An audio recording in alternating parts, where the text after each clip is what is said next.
¿Qué tal? ¿Cómo están? Buenas noches. Estamos arrancando Cara o Cruz. Estamos en vivo y en directo, como cada domingo, por Unicanal, 21 en punto. 21 grados la temperatura en Asunción. Juan Clary, ¿cómo estás? Jorge, Alberto, buenas noches. Una semana movida. Un senador que se va, o que se fue en realidad. Y vos sabés que me puse a pensar, jamás los suplentes, ni colorados ni liberales, hubieran pensado que iban a entrar en este periodo legislativo. O sea que revisé ya el número 3 del PLRA. ¿Usted dio el número 3? No, el número 2. El número 2, claro. Ahora viene el 3 y algo pasa, Claro. ¿verdad? Porque Claro. uno ya no sabe más hasta dónde va Porque llegar esta ola.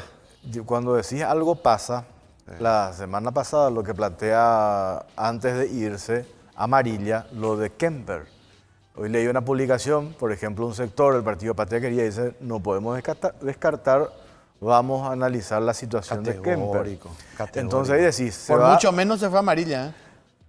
Disculpame, por bueno. mucho menos de lo que hizo Kemper. Sí, pero y ahí vamos otra vez en el debate de que Hagamos no tiene suplente. No. O Hagamos tiene suplente. Buena pregunta. Vamos a poner a trabajar a la producción. Yo creería que pudiera tener el 1, que es Gilberto Tony Apuril. Pero déjame revisar la lista de suplentes. Porque se había especulado de que la intención de Amarilla antes de irse, de vincularlo a Patrick Kemper, formaría parte de un acuerdo con el Frente Guazú. ¿Por qué el acuerdo con el Frente Guazú? Porque el suplente del Frente Guazú es Miguel Fulgencio Kencho Rodríguez. Pues finalmente eso no prosperó, ¿verdad? ¿Consuegro de Lugo o no? Algo así. Sí, algo hay ahí. No sé, no. Pregunto, estoy preguntando. No, yo estoy tampoco, afirmando. no sé. Pero se va a analizar esta semana lo de Kemper, Patrick Kemper. En el transcurso del programa te voy a revisar si Hagamos tiene suplente. Aquí volvemos a una cuestión, Jorge, y teleaudiencia. La Constitución del 92 necesita unos retoques. Uno de esos retoques es modificar precisamente la decisión arbitraria de los representantes de los dos partidos tradicionales del Paraguay que dejaron sin suplentes a 15 senadores. Es decir, las suplencias no generan una carga administrativa. Fue una decisión arbitraria pensando siempre en que los partidos más grandes se apoderan de las bancas de los partidos más pequeños. Ejemplo, la banca que legítimamente le pertenece al partido UNAC, a los votantes del partido UNAC, hoy se fue para el Partido Liberal. Ahí está, Tony tiene ese. Ahí está. Confirmado entonces, sí tiene, Hagamos, una suplencia. Claro. Así que Alberto Berganza Bruschetti, ya. Claro, convengamos que si esto corre lo de la pérdida de investidura de Patrick Kemper, ¿verdad? Poniendo un poco también esto en el debate, porque un sector político, no sé cómo se van a comportar el resto, yo supongo que el PLRA también, porque acá, más allá de la razón que pueda existir sobre la pérdida de investidura de algunos parlamentarios, hay una cuestión política, pase de factura, ahora que se vienen negociaciones en relación al tema conformación de la mesa directiva en el Senado. A propósito de eso que mencionaste, sí. ¿En qué quedó el debate de la reforma a la Constitución Nacional? Eso había arrancado con todo, después se planteó que primero los partidos no tradicionales dijeron vamos a modificar el código electoral en primer término, después planteemos lo de la reforma a la Constitución Nacional. Y eso quedó, eso formó parte, me acuerdo cuando había asumido el presidente del Congreso, Silvio Beto Velar, el cargo, dijo está en la agenda, va a ser prioridad el próximo año, ya por lo de la reforma a la Constitución Nacional, pero no ha avanzado absolutamente en nada. Esta noche, Jorge, tenemos dos temas fantásticos. El primero tiene que ver con la cuestión política. Se han ido de este periodo parlamentario que apenas tiene un año, 4 senadores. Pero ¿qué pasa en la Cámara de Diputados? ¿Por qué esta ola de indignación? ¿Por qué esta ola de quisquillosidad para con nuestros representantes no llega a la Cámara de Diputados? Hay un diputado que con el factor tiempo logró evadir a la justicia. Hay uno que claramente hizo tráfico de influencia al llamar a una jueza o a un juez, ya no lo recuerdo, presionándolo. Y ahora se habla del caso de Miguel Cuevas. ¿Qué pasa en la Cámara de Diputados? ¿Por qué hasta allí no llega estos vientos de cambio? Es la gran pregunta y un tema importante. Claro, el único que se fue José por María renuncia. Por renuncia. Por ¿Y el renuncia. resto? Renunció él Hoy está viendo una gracias a los publicación. escrachadores. Porque Sí. un día dijo, bueno, basta, esto ya no lo puedo soportar más. Los escrachadores no lo dejaban en paz. Recordad, fue el primer Claro. caso en donde alguien tiró la Claro. toalla por los escrachadores. Y claro, fueron a la casa, ¿te acuerdas? No lo dejaban en paz, pintarrajearon la muralla de la casa. Hoy está viendo una publicación que hacía referencia a la cantidad de diputados que tienen pleitos con la justicia. Por un lado están los que tienen imputación encima, por otro lado los que tienen procesos abiertos. Pero convengamos otra vez que finalmente no hay un único criterio. Por eso sí, yo supongo que todos coincidimos en que el tema de la pérdida de investidura se tiene que reglamentar. No puede estar sujeto a la coyuntura política nomás. Porque eso que decía, porque ya en el Senado se fueron 4 senadores y en diputados, sin embargo, hay otros que sí tienen problemas con la justicia. Hubo un caso de blanqueo. Este diputado, ¿cómo es que se llama el de Central? Núñez Salinas. Carlos Núñez. Un blanqueo Accedió, categórico que le hicieron a él. accedió a la posibilidad que le dio una justicia torpe y condescendiente. Pero- Todo el tiempo le ayuda a él. A Núñez Salinas. Sí. Sí. Bueno, ese va a ser el primer tema. Y el segundo tema tiene que ver con Mamá Cultiva. ¿Escuchaste hablar de Mamá Cultiva? Obvio. Y esto que planteó Arnaldo Yucio, que tiene que ver con la legalización del autocultivo de la marihuana. Algunos dijeron, no es el momento de plantear, hay otros temas mucho más urgentes que debatir esto, porque es un tema que genera debate, controversia. Y este grupo Mamá Cultiva está haciendo una campaña porque hoy, si bien ya se permitió, ya hay laboratorios que producen la materia prima utilizando el cannabis, pero acceder a ese medicamento tiene un costo muy elevado. Y lo que plantea esta organización Mamá Cultiva es que para sectores que no pueden pagar un aceite de cannabis que te cuesta en un laboratorio por lo bajo 2 millones de guaraníes, ellos están planteando de que se permitan, no para el uso por ahora, por lo menos uso recreativo, pero sí para uso medicinal, pero promoviendo el autocultivo. Y eso vamos a debatir en el segundo bloque. Claudia Aguilera, ¿cómo estás? Muy buenas noches, Jorge. Un saludo a Clary y también a todos los televidentes que nos acompañan en esta transmisión de Cara o Cruz. Y vamos a hablar ya de nuestro primer tema. Ciudadanos autoconvocados de la Comisión Escrache celebraron la expulsión, la pérdida de investidura del ex senador Dionisio Amarilla, el liberal Dionisio Amarilla, y dijeron que continúa en la lista de escraches y también lograr su expulsión. Ahora van a pelear por sacar de la Cámara de Diputados al presidente de la Cámara Baja, Miguel Cuevas. Incluso indicaron que luego de lograr este objetivo van a apuntar contra el diputado Carlos Portillo. Pero a continuación tenemos un resumen al respecto. El presidente de la Cámara de Diputados, Miguel Cuevas, está en la mira del Ministerio Público y también de la Comisión Escrache. El legislador de Colorado Añetete está siendo investigado por supuesto enriquecimiento ilícito y lesión de confianza por presuntas irregularidades durante su administración como gobernador de Paraguarí, pero aún la Fiscalía no concreta la imputación. Además, cuenta con acusaciones por nepotismo, ya que varios de sus familiares y amigos figuran en la lista de funcionarios públicos con jugosos salarios. Miguel Cuevas, con su actitud y con su manera de responder a los medios, sostiene que es posible pasar de ser un humilde zapatero y funcionario público a una de las personas más poderosas de Paraguarí, con 14 inmuebles en su patrimonio. Manifestó que es un perseguido político y se declaró inocente. Tengo totalmente documentado, no tengo ningún problema, por favor. Sin ningún problema, voy a justificar todo lo que tengo. ¿Cómo se adquirió esas propiedades, diputado? Ahí voy a explicar, van a escuchar. Hoy voy a dar todos los años, antes de ser político, todo. Desde el 88, esto es un cuerpo colegiado. Más que inocente soy, un perseguido. ¿Por qué me tienen que imputar si no hay motivo? Se abra una investigación. ¿Y por qué si no hay motivo? Para demostrar que es inocente. No hay motivo. Y le estoy demostrando a propio y extraño, y más todavía a la Fiscalía con documentos. ¿Por qué me tienen que imputar? ¿Por qué no me pueden imputar?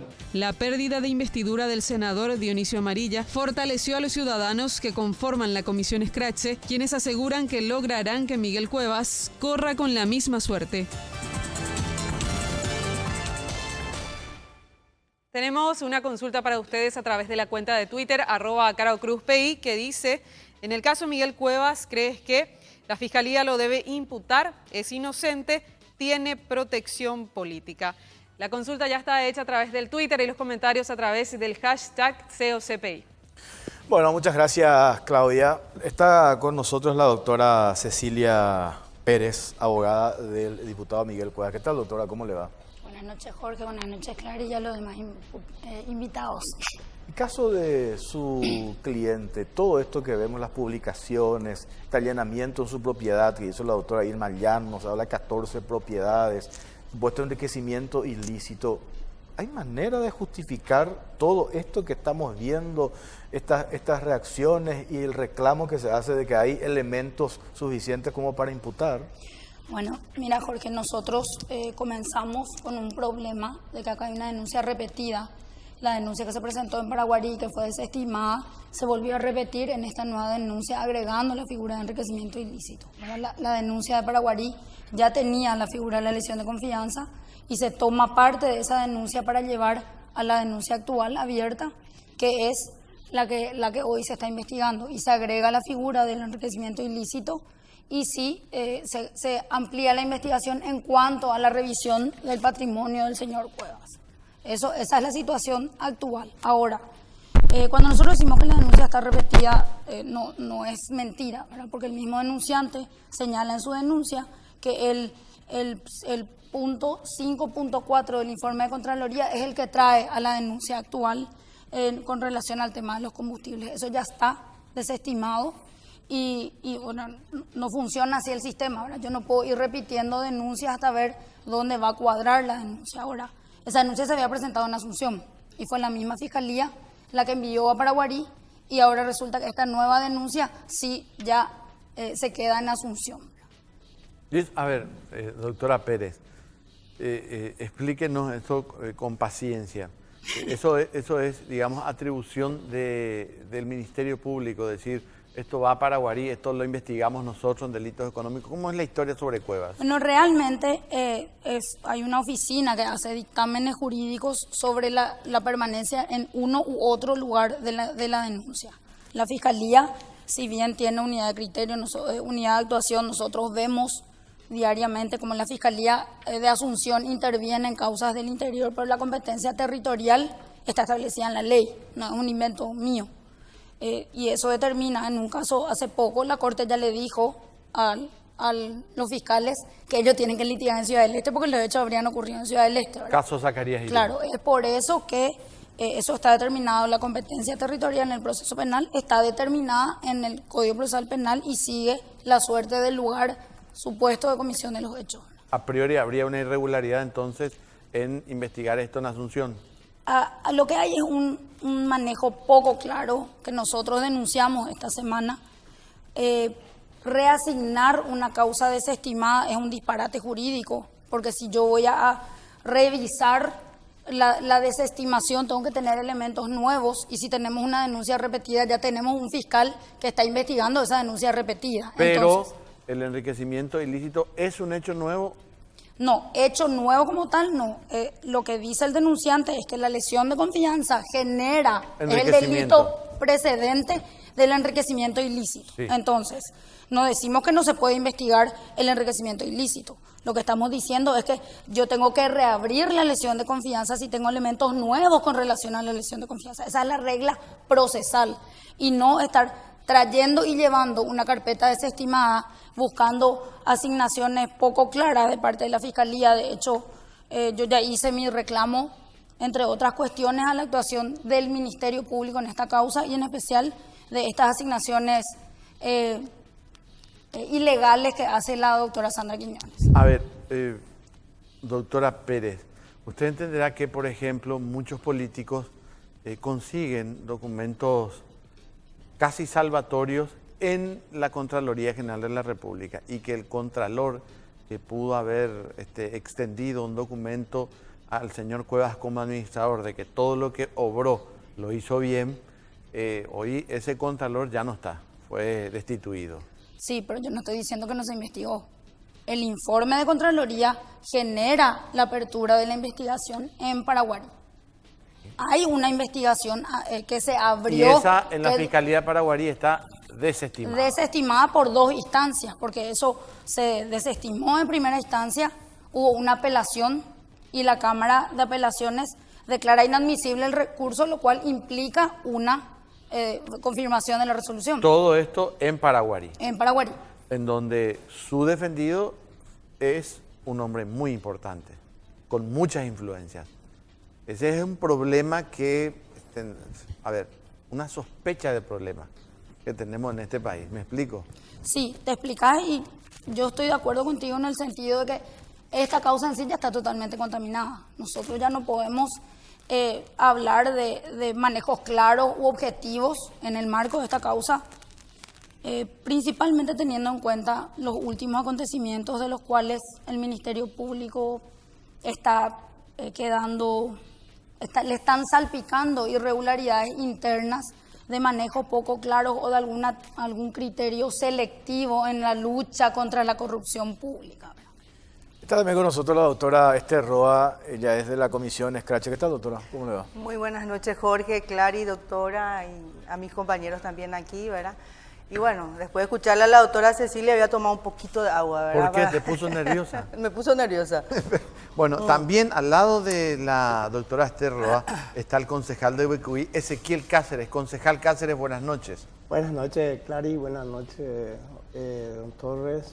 Un placer estar acá en el programa y estuve escuchando atentamente a la doctora después que yo voy a especificar algunas cosas A ver, adelante. que ha sucedido. Y acá está, este es el comienzo de la denuncia, este es el informe de la Contraloría y yo quiero disentir con la doctora. Jamás se investigó, no se abrió la causa, se cerró sin investigar el tema en Paraguay.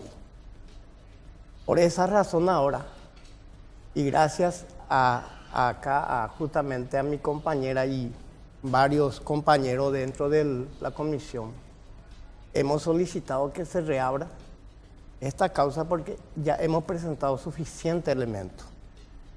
Y hemos presentado todas las pruebas de que realmente se ha cometido irregularidades, se ha desviado fondos de la gente pobre, se ha desviado almuerzo escolar. Absolutamente tenemos todo. Entonces, por esa razón quiero agradecer a la señora fiscal general, la doctora Sandra, por reabrir esta causa. A ver, de Paraguay. sobre ese punto, doctora, acá el concejal dice, esto no se investigó. O sea, para ponernos de acuerdo, ¿se investigó o no se investigó? Bueno, yo lamento mucho, ¿verdad? Porque yo soy abogada y yo no puedo discutir cuestiones procesales con una persona que no es abogada, pero sí, se hizo una denuncia, la denuncia se acompaña el informe de la Contraloría y se hacen diligencias investigativas. No es que se abre y se presenta la denuncia y con la denuncia se presenta la desestimación. No ocurre eso. Hay un proceso de investigación, se traen documentos, se piden informes e inclusive todos los esquemas vinculados a las rendiciones de cuentas, porque el informe de Contraloría tiene 17 puntos que tienen unas pequeñas subdivisiones en algunos de ellos, por eso en total son 27. Y se trae documentación que se vincula a los términos de ese informe de la Contraloría. No es que se quedan con el hecho nomás de que, por decirlo de alguna manera, como dice Clary, que el Contralor le habría ayudado de alguna forma, o el ex Contralor ayudado de alguna forma a Miguel Cuevas. Hay actuaciones de investigación dentro de la carpeta fiscal y esa es una situación bastante difícil de entender seguramente para la gente. El proceso penal tiene reglas. Yo no puedo andar repitiendo y repartiendo denuncias luego de estar desestimadas, porque la denuncia que se presenta en Asunción se presenta antes ni siquiera que se resuelva la apelación en la Cámara de Paraguay. La apelación de la Cámara de Paraguay se resuelve iniciada la segunda denuncia, tanto para desestimar como para tomar cualquier determinación. Hay que hacer un trabajo investigativo, a excepción de un caso que no viene al caso, pues es la primera vez que vi que con la denuncia presentan la desestimación sin hacer ninguna diligencia. Hay que hacer diligencias y acá se tiene que saber que cuando uno habla de enriquecimiento ilícito hay que revisar el patrimonio total. O sea, eso no es solamente en este caso, en todos los otros casos. Permíteme, doctora, un ratito. A esta mujer la temen todos los políticos ahora, porque, caramba, no es fácil. Quiero decir que vi a ella y a su gente unos días atrás en el jurado de enjuiciamiento de magistrados bajo lluvia y dije, Dios mío, son 10, son 20, no creo que hayan aumentado en cantidad a pesar del éxito cívico que tienen, pero qué coraje y cómo le joden a los políticos, doctora Esther Roa. Así que primero quiero decirte eso, me llamó mucho la atención el nivel de coraje, pero no son más de 20, creo yo, pero qué increíble.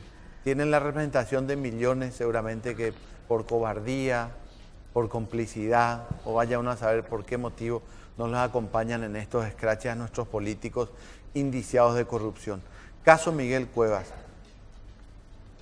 ¿qué es lo que te puso nerviosa o te incomodó que dijo Cecilia Pérez? Y realmente la doctora Cecilia Pérez sabe perfectamente que ese proceso en Paraguarí no se investigó y todos sabemos por qué. El cacique de turno, el que manda, el que comanda es el intendente, el gobernador o algún político. Y eso ocurre en las fiscalías ordinarias que hay, que estamos, por ejemplo, hablando de una ciudad así como Paraguarí. Y realmente nunca se investigó. Y si yo le pregunto a la doctora Cecilia Pérez qué se hizo, probablemente me va a decir 2 o 3 cositas y ella no va a saber, por ejemplo, que se perdieron fojas de ese expediente, de que realmente duele profundamente. Y yo quiero aclarar nomás que Paraguay suscribió 2 convenios internacionales en la lucha contra la corrupción, que está por encima de todo lo que ella pueda referir jurídicamente hablando con normas secundarias. 2 convenciones, la de 1996 y la de 2005.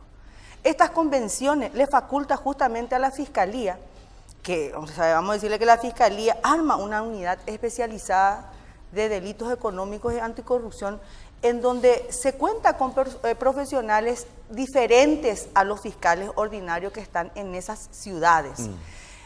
Fiscales que tienen el expertise, ¿verdad? Que son técnicos.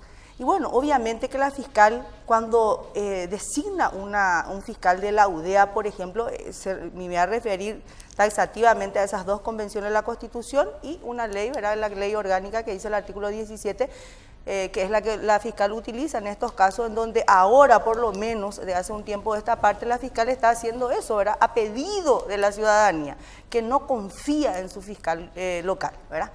Entonces, yo creo que hoy realmente la defensa está usando muchas chicanas, ¿verdad? Porque yo creo, ¿verdad? Que si la doctora sostiene la inocencia de su defendido, ¿por qué es? ¿O por qué razón está presentando apenas puede una chicana? Esa chicana, le aclaro que esa chicana, la Corte Suprema en la Superintendencia no se castiga a los defensores de los políticos corruptos y eso es grave. Doctora, hay 2 cuestiones, ¿verdad? Sobre ese tema. Por un lado, esto que decís de cómo se comportan los fiscales en el interior. O sea, yo entiendo, con ese criterio vamos a decir que son figuras decorativas los fiscales que están en el interior. O sea, no sirven para nada. O sea, no solamente el caso Miguel Cuevas, sino los otros casos. Si finalmente, como decís, los caciques de cada departamento van a manejar la fiscalía, entonces cerremos la fiscalía al interior. Eso por un lado. Y por otro lado, yo vengo insistiendo en que la fiscalía tiene que necesariamente hacer bien su trabajo. ¿Por qué? Porque si no hacen bien los fiscales, y hemos visto casos, aparecen abogados muy astutos y muy hábiles, como la doctora Cecilia Pérez, y entonces se toman de las cuestiones de forma. Por eso ella dice que hay una regla que se tiene que seguir. Entonces también yo creo que nosotros como ciudadanía debemos exigir al Ministerio Público y a los fiscales, por más odio que le tengamos a ese funcionario que nosotros decimos que es corrupto, tienen que hacer bien las cosas. ¿Cuántos casos tuvimos de altos funcionarios que fueron investigados, pero por cuestiones de forma, hoy no están en la cárcel, ¿verdad? Por eso, esa es la parte que también nosotros tenemos que ser celosos de insistir en que la Fiscalía tiene que hacer bien su trabajo, si no, le vamos a castigar a los corruptos. Pero hay una realidad también, Jorge, ¿verdad? Tenemos en la Unidad Especializada de Delitos Económicos Anticorrupción, que hace poco se agregó un fiscal más, 12 fiscales. No tienen tecnología, no tienen infraestructura, no tienen peritos propios. O sea que la precariedad con la que se maneja esos fiscales es lamentable. Entonces, cuando nosotros como sociedad civil vamos a exigirle a ellos que cumplan esas formalidades, probablemente vamos a tener que mirar un poco qué es lo que se puede hacer. Y obviamente que desde la sociedad civil nosotros justamente le habíamos planteado a la fiscal que haga una ampliación presupuestaria con miras a esa reforma que necesitamos instalar en la ODEA, de tal suerte que se pueda lograr realmente de que todas las causas por corrupción pública sean investigadas a través de esa unidad especializada y no los fiscales ordinarios. Y esto no es una creación ilusoria, sino que esto responde también a las disposiciones de esas dos convenciones que le estoy hablando, ¿verdad?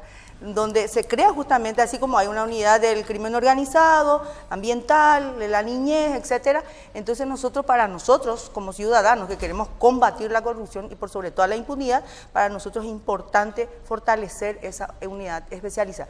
Ahora bien, yo no sé, ¿verdad? Ha de ser difícil hacer la defensa de los políticos. Yo sinceramente... Y digo esto, ¿verdad? Yo soy abogada y nunca defendí a un corrupto, a un violador de niños y a un narcotraficante, ¿verdad? Porque siempre, no están tus parámetros. No, porque hay que tener un poco de ética también en este tema, en el ejercicio. A mí realmente me gustaría que los corruptos terminen en manos de la defensa pública y que los abogados tengamos ese principio, porque somos auxiliares de justicia. Y al ser auxiliares de justicia nosotros estamos obligados también a responder a los principios jurídicos de justicia, ¿verdad? O sea, a mí me duele cuando pues los abogados... ya estamos prejuzgando, o sea, no prejuzgando, ya estamos juzgando de manera categórica. Sin que la justicia actúe, ahí ya le está juzgando a una persona pues, que tiene derecho a la defensa, doctora. Pero que se vaya en la defensa pública. Pero así cuando le decimos cuando se internan y se enferma y se va a un sanatorio, que se vayan al hospital público. Que sepan lo que es. Y que se vayan a los colectivos, que aprendan. Doctora Roa, espera un ratito. Porque la doctora Pérez... Tiene antecedentes en la defensa pública, justamente. Sí, yo me formé en la defensa pública, ¿verdad? Y ahora la es ley abogada de Cuevas. Más allá de la existencia de la Convención Internacional, la Constitución está por encima. Y eso no le da tampoco pie a la Fiscalía, a que la Fiscalía viole sistemáticamente las normas procesales que, si bien están por debajo, están acorde a la Constitución. Ahora, todos esos artículos y la convención que la doctora Roa... celebro que reconozca que es abogada, ¿verdad? Porque el abogado estudia derecho y sabe que puede tener ciertos parámetros, pero la defensa es sagrada, así sea, como me dijeron a mí, aunque sea Belcebú mi cliente, la defensa siempre es sagrada. Ahora, viendo el punto de las chicanas y el tema del populismo penal que se crea alrededor de toda la historia de las chicanas. En primer lugar, no es cierto que la causa se paralice porque inmediatamente se nombra un interino. En segundo lugar, hay plazos para resolver las recusaciones. Pero antes que eso, yo quiero decir algo. En un programa de un colega de ustedes, en un programa radial, hace poco, una agente fiscal que gozaba de la confianza de la fiscal general hasta hace poco tiempo, que es nada más y nada menos que la fiscal que le imputa a Javier Díaz Verón, entre otras causas. La doctora María Estefanía González hace una denuncia pública de el manejo con relación, y esto salpica o afecta, según lo dice el colega de ustedes, al aire, conversando con ella, justamente a fiscales de la Unidad de Delitos Económicos. Habla de la existencia de grabaciones, de extorsiones de agentes fiscales, y le reclama a María Estefanía González, a la fiscal general, no haber sumariado ni abierto ninguna investigación interna con relación a esas personas. Se las dejó trabajando como si no hubiera pasado nada, y sin embargo ella reclama la manera en la cual ella es trasladada de su lugar de trabajo y explica las circunstancias de un proceso en el cual a ella se le cuestionó su intervención, ¿verdad? Y ella manifiesta que ella se ratifica. Ella primero denuncia la situación en un grupo de WhatsApp donde hay 200 fiscales, en el cual está la fiscal general, y luego lo hace públicamente en un programa de radio, creo que puedo decir que es de Radio 1, ¿verdad? Justicia al Día. Entonces, ahora resulta que nosotros somos los chicaneros y nosotros tenemos que ciegamente estar en manos de esos fiscales.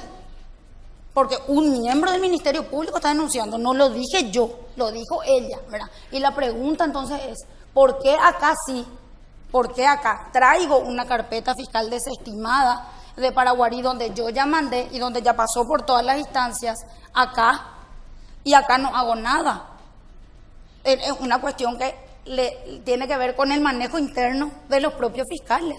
Entonces nosotros como abogados no podemos confiar ciegamente en que van a ser objetivos, en que van a ser independientes, que van a ser imparciales, que van a considerar, porque el artículo 54 no está revocado en ninguna ley ni en ninguna convención. El artículo 54 dice que el Ministerio Público tiene que ser objetivo, tiene que tomar en cuenta las pruebas de cargo y de descargo, y esas pruebas de cargo y descargo las tiene que analizar. Por eso ellos tienen la facultad de pedir ellos el sobreseimiento definitivo o la desestimación. Entonces, antes de... déjame terminar, claro.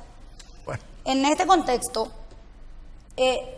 no es cierto que la chicana, porque esta causa pasó por varios fiscales y no por las recusaciones. Hoy tiene el fiscal Piñanes, y el fiscal Piñanes lo puso la fiscal general, sola. Nadie le pidió a ella que le quita a la doctora Llano. La doctora Llano, las diligencias que hizo la doctora Llano, esas diligencias que hizo son el resultado de la documentación que nosotros íbamos presentando desde que se abrió esta investigación. Y lo que a mí me preocupa un poco es, a ver, si vamos a analizar un hecho de corrupción pública, ¿tenemos que reventar las reglas del proceso o tenemos que operar de una manera distinta? Cierto, yo reconozco que hay fiscales buenos y que hay que fortalecer el Ministerio Público, pero uno no se puede quedar callado ante este manejo poco claro que tiene una selectividad persecutora desde la Fiscalía General. Doctora, un ratito. Voy a hacer una pausa. Yo entiendo, Jorge, pero aquí quiero aclarar algo para irnos a la pausa. Sí. Al concejal Cáceres, que vino desde Uicuy para esto, te pido un poco de paciencia. Acá estamos ante dos pesos pesados y nosotros los varones hoy casi no vamos a hablar, te cuento bien. Así que espera esta pausa y tenemos después tiempo. contigo. Y tenemos tiempo. Pausa, ya venimos. Hace 208 años, ser paraguayo es sinónimo de libertad.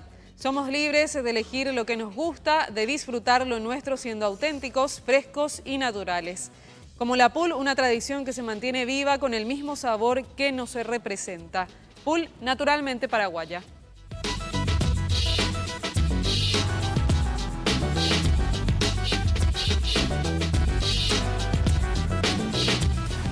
Continuamos en Cara o Cruz y ya vamos a ver los números de nuestra encuesta habilitada en Twitter. Dice, en el caso de Miguel Cuevas, ¿crees que más de 594 personas participaron con nosotros? En un 25% la gente dijo que tiene protección política, 41% dijo que la Fiscalía ya lo debe imputar y 34% es inocente. 34%. Gracias, Claudia. ¿Cuánto? 34%. Bueno, Es inocente. está bien, es una percepción. Recuerden que esto es... ¿Dónde? ¿Esto es Facebook o Twitter? Esto va en Twitter. Twitter. Bueno, está bien. Ahí no se puede manipular. Pero pueden votar gente de Paraguarí, adeptos de Cuevas, y ¿por qué no? A más de uno creerá que es inocente. Pero el concejal Ezequiel Cáceres conoce al dedillo la historia de Cuevas gobernador. ¿Cómo robaba Miguel Cuevas en Paraguarí, concejal? Solamente yo traigo este esquema de la Contraloría. Acá están, este es 2016 nomás, de un periodo fiscal. Un año. Un año. 2016. Acá exactamente Léenos, por favor. 1.200 millones de guaraníes la gobernación pagó a la firma Petropar sin determinar el destino de los combustibles, es decir, que no existen registros de los beneficiarios finales ni los detalles de los trabajos realizados con dicho gasto. Que nosotros ya hemos hecho un gran trabajo con la prensa, ¿verdad?, por el tema de publicar imágenes de tractores que no tenían ruedas, no tenían motor, no tenían tanque de combustible, pero figuraban que se le cargaban litros, miles y miles de litros, trabajando en el departamento. Inclusive un señor Carlos Acosta, que desde 2006 tiene un certificado médico de que ya no podía realizar ningún trabajo, un señor de edad de casi 70 años, le hicieron figurar que trabajaba todos los días. Se encontró 94 órdenes de trabajo con firma falsificada de ese señor. En un tractor Valme que está tirado ahí en la escuela agrícola, en los yuyales no tiene motor, no tiene nada. Entonces, ese hicieron figurar que trabajaba y, preparando suelos para los pequeños productores. Esa es la Sonia Pereira, fiscal, dos Eshaicoa. Sencillo, Clary. Sonia Pereira tenía un asistente fiscal y el marido del asistente que se llama, acá tengo, Juan Espínola. Directamente cuando asumió Miguel Cueva como presidente de diputados vino a trabajar, o sea que le trajo ahí en la asesoría jurídica. Asistente asistente fiscal de la fiscal que lleva la causa, ¿verdad? Que no se abrió, que nunca se investigó nada. La esposa del asistente fiscal. El esposo del asistente fiscal que supuestamente investigaba la causa. Ahora trabaja con Cuevas. Está en la Cámara de Diputados. Juan Espínola. Juan Espínola. El otro, Alex Aguirre, que es secretario del juez Blas Cabriza, que fue la que desestimó supuestamente la causa, también está trabajando con Miguel Cueva en la Cámara de Diputados. Alex Aguirre. Ellos están en la Cámara de Diputados. Entonces, ahí hubo, no sé, una manipulación de todo este proceso. Nosotros presentamos la denuncia acá y se llevó allá para que se investigue. Pero ¿qué pasa? Se hizo un blanqueo express cuando iba a asumir Miguel Cueva la presidencia de la Cámara de Diputados. En una semana se hizo, en 3 días se hizo esto. Se abrió y se cerró la causa en 3 días. No puede ser eso. No hay plazo acaso, doctora Pérez. No es así, no es cierto. Ahora mismo nosotros cumplimos 1 año, 8 meses y sumamos esa investigación con esta, ¿verdad? Con la segunda de apertura. Y yo tengo que hablar sobre lo que hay en la carpeta y sobre lo que se tiene que trabajar, ¿verdad? Nosotros no podemos estar... significa que el asistente fiscal tiene más fuerza que la fiscal y el otro funcionario del juez tiene más fuerza que la misma fiscal, porque la fiscalía es la que pide la desestimación y no se hizo en 3 días, ¿verdad? Se hizo una investigación larga que tiene más de un tomo y esa investigación, o sea, más de un tomo digo porque cada tomo tiene 200 hojas y esa investigación es la que después termina con la desestimación. Nosotros podemos disentir con los criterios, pero con este criterio, entonces todos los fiscales del interior y los fiscales que no son de delito económico son corruptos y solamente los delitos económicos pueden resolver una situación en particular que sea de delitos económicos. Ahora, con relación a este tema del combustible, el monto del que habla el señor Ezequiel Cáceres, lo que la Contraloría cuestiona es el mecanismo de registro. Había registro, pero no, los registros no se hacían como debían y se establece un plan de trabajo para ajustar eso. Eso está claramente y vuelvo a decir, 5.4 es el punto del informe de la Contraloría. Pasa que el combustible se ponía en tanques de combustible, que eran 4 tanques de combustible, que tenía 3.000 litros cada uno. Y de ahí iba a los medios de transporte, a los vehículos, ¿verdad? En total llegaron a tener 30 vehículos. Ahora, con relación a toda esta historia, ¿verdad? Porque yo no quiero entrar con el video que se ve, que no se ve, alguien que habla, porque eso no es prueba. La persona que habla no sé quién es, que habla de supuestamente 5 años, de que los tanques, el tractor estaba descompuesto. ¿Cómo es que el que entra después de Cuevas, que es Velastiquí, que no era de la línea de Cuevas, y el gobernador Baruja, que entra hoy, que está hoy, y que quiero aclarar, el gobernador Baruja fue citado a declarar en esta causa y textualmente él dice, no voy a traer acá los 33 tomos como trae el señor una hoja que no tiene firma, ¿verdad? Pero él dice, yo entré y le pregunta claramente a la fiscal, ¿usted encontró irregularidades? No encontré ninguna, dijo. Si encontraba iba a denunciar, dijo. Baruja dijo. Baruja dice en esta causa. Él no hace una denuncia y Velastiquí, que entra después, porque es el que recibe el corte administrativo, cuando Cuevas renuncia para candidatarse a diputado, Velastiquí entra y Velastiquí no es de la misma línea que Cuevas. Sabemos, o sea, se sabe eso, ¿verdad? Es de otro movimiento y Velastiquí tampoco denuncia esto. Entonces, ¿qué es lo que pasa acá? O sea, Cuevas es tan superpoderoso que hasta sus contrarios políticos se amoldan. No creo que políticamente sea así, ¿verdad? Esa es la realidad. Ni Baruja ni Velastiquí descubren esta situación que se descubre de otra manera, no denuncian y también reciben en el corte administrativo esos tractores. Entonces, Doctora Pérez, le pido un segundo. ¿Está escuchando, todos, sí, doctora? todos tienen techo de vidrio, dejate joder, la forma se maneja así, porque uno no denuncia. Y Barebuja tendrá también sus cosas, entonces se pasan la factura, es fácil la ecuación acá. O sea que acá realmente yo apuesto a que se aclare y ojalá que dejen de chicanear. Y ojalá que esas chicanas que presentan los abogados de la defensa por lo menos se castigue para que haya un fin en este tema, ¿verdad? La doctora quiere debatir cuestiones de fondo y ella sabe perfectamente que todas esas discusiones que ella dice tiene que darle la posibilidad. Primero le tienen que dejar en paz a la fiscalía, ¿verdad? Para que investigue. Y por otro lado, cuando se le imputa a Miguel Cuevas, porque yo creo que se le tiene que imputar, porque imposible es sostener una investigación a esta altura sin imputación, ¿verdad? Eso digo y todos sabemos, ¿verdad?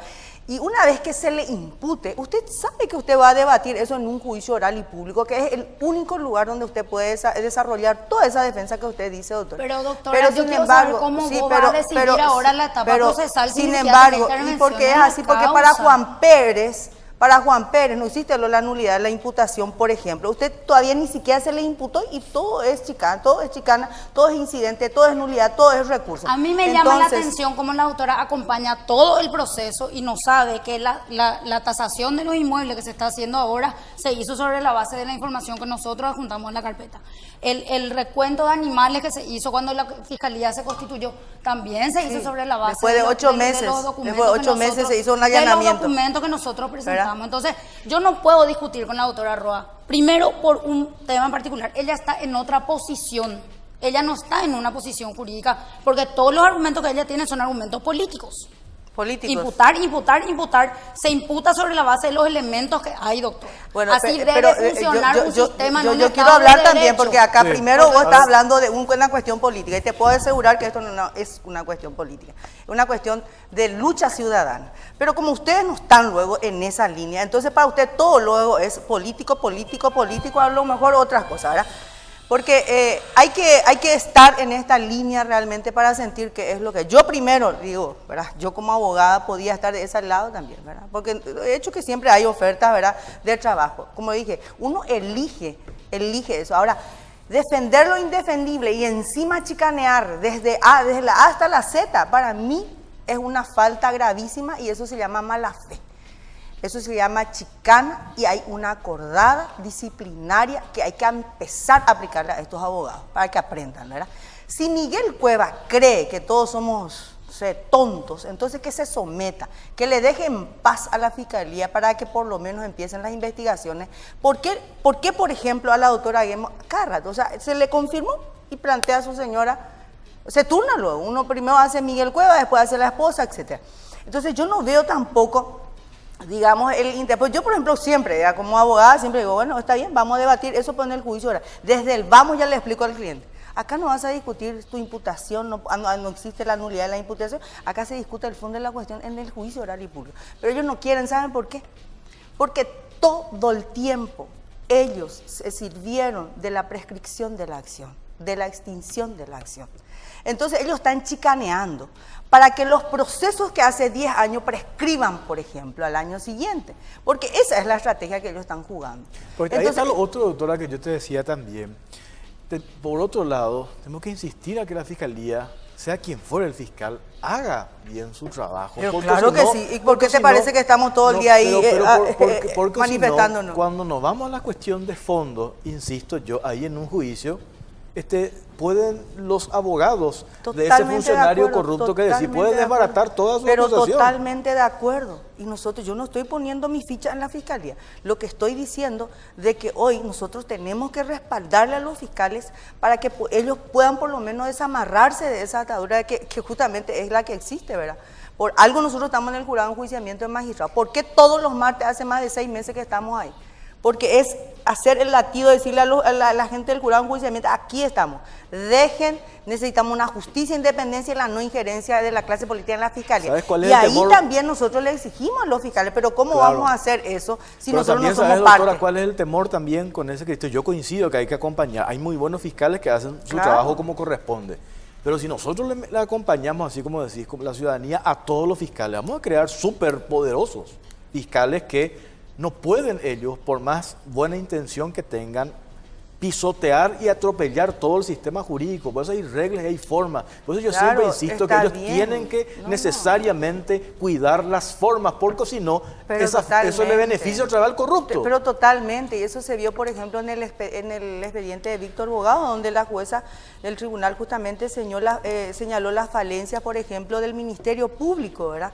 Entonces, no es que nosotros, claro que hay muchas imperfecciones ahí, pero yo también digo, de la precariedad con la que se maneja, están haciendo algo por lo menos, pero lo que yo siento es que hay mucha presión, porque Paraguay se saquea las 24 horas del día, los 365 del día del año, y si yo les pregunto a ustedes, y si ustedes me dicen cuántos condenados tenemos, y si devolvieron la plata, yo no sé si ha de ser el 2 o 3%. No sé, no existe Bajísimo. eso. Entonces nosotros estamos ante una crisis que tenemos que empezar a reunirnos, principalmente la sociedad civil y los gremios de abogados, digo yo, ¿verdad? Porque algunos están ya también haciendo esta apuesta a buscar una justicia independiente, el fin, el cese de la impunidad. Entonces hay que empezar a ver dónde está el error. Y por supuesto, ese detalle que estás diciendo es clave. La Fiscalía tiene que aprender a hacer bien para que la defensa no se sirva después de esa falencia para estar anulando y obviamente obtenerle la Doctora, absolución o el cuando sobreseimiento. la doctora Roa insiste en las chicanas, ¿cuáles son esas chicanas que la doctora menciona que ustedes Yo no sé plantearon? por qué tanto se encaraman. Chicanera. Cómo se encaraman con AGEM, ¿verdad? En este caso, porque Piñanes está haciendo el trabajo y él recibió la carpeta de arriba. Irma Llano también hizo su trabajo en este caso. Nosotros tuvimos problemas con AGEMO desde el principio en la causa, porque nosotros queríamos saber de qué se trataba, porque no puedes manejarte solamente con las publicaciones para ver exactamente qué es lo que se denuncia. Ese es el trabajo de todo abogado defensor. Y comenzó el problema con la copia. Después se pidió el expediente de Paraguarí, porque cuando obtuvimos una parte de la copia, nos dimos cuenta que era la denuncia repetida. Que acá reconoce el señor Ezequiel Cáceres que vuelve a denunciar acá porque en Paraguarí, según ellos, no se investigó nada. El sistema no funciona así, pero de cualquier manera, cuando viene el expediente de Paraguarí, se pierde el expediente.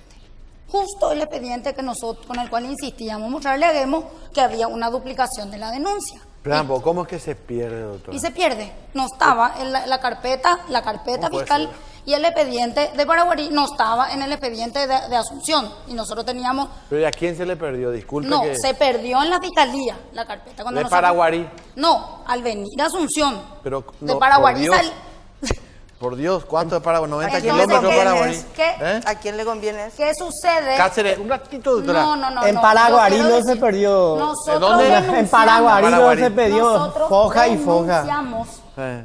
Le decimos a la doctora Sandra que necesitábamos un control jerárquico sobre esa carpeta. Sí. Y tenía el oficio que se remite, que se recibe en Asunción y la desaparición. Cuando nosotros presentamos ese reclamo, aparece la carpeta ¿Después de cuánto tiempo? de 2 días. Aparece la carpeta. Doctora, no se pueden ni perder las cosas. Increíble. Yo igual no confío en la GEMO, te digo. Urrera de Calais, así que... No. confío ni un poco, Yo estoy pero hablando de la causa. No, Yo disculpame, yo- esa yo- es una cuña mía para pero ir a la yo- pausa nomás. Claro, pero yo no voy a entrar ¿Puedo ir a la pausa? en cuestiones personales. Doctora, ¿puedo ir a la pausa? Puede ir a la pausa, señor. Y a la vuelta habla otra vez el señor Cáceres. Y a la vuelta, para tranquilizarnos más acá, ya tengo el primer afiche del primer precandidato a intendente de Asunción. ¿Cuál es? No, y a la vuelta de la pausa. Bueno, vale, pausa, ya venimos. Hace 208 años, ser paraguayo es sinónimo de libertad. Somos libres de elegir lo que nos gusta, de disfrutar lo nuestro siendo auténticos, frescos y naturales. Como la PUL, una tradición que se mantiene viva con el mismo sabor que nos representa. PUL naturalmente paraguaya.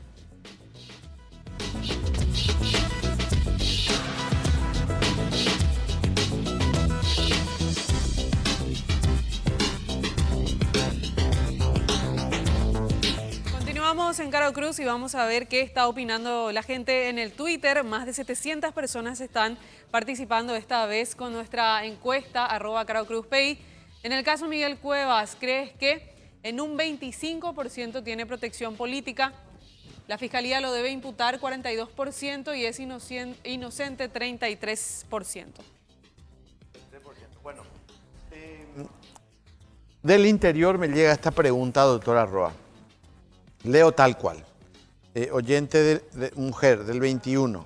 Buenas noches, señor Arias. Pregúntele a la doctora Roa por qué son selectivos con los scratches. La vez pasada contra Busarquis no se movilizaron y así van perdiendo credibilidad. Soy del interior. Saludos. La del 21, Edith. Bueno, en principio la corrupción no tiene color, ni partido, ni ideología, ¿verdad? Sí. No somos selectivos. Lo que pasa es que no podemos agarrar todo, o sea, no podemos agarrar un puñado de personas la responsabilidad que tenemos todos los paraguayos de combatir la corrupción. El tema Busarquis, yo soy abogada, yo no puedo pedir, por ejemplo, por todos los casos, por ejemplo, la pérdida de investidura.